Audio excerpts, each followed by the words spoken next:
વંશિકાબેન 9 વધુ કહેવાય? 9 વધુ કહેવાય કે 6 વધુ કહેવાય? વાહ, તાળી પાડો. ચાલો ફેરવો.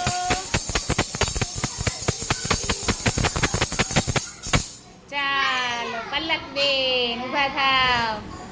પલકબેન 2 વધુ કહેવાય કે 7 વધુ કહેવાય? 2 વધુ કહેવાય. સાંભળો, પલકબેન કે છે 2 અને 7 માં 2 વધુ કહેવાય. સાચું? બોલો, આપણી પાસે 2 ચોકલેટ હોય ઈ વધુ કહેવાય કે 7 ચોકલેટ હોય ઈ વધુ કહેવાય? કેટલી? 7. 7 કેમ થાય? સરખું બતાય તો 7 કઈ રીતે થાય? હા, વેરી ગુડ. લો 8 ને 9 નહોતો ગણવાના.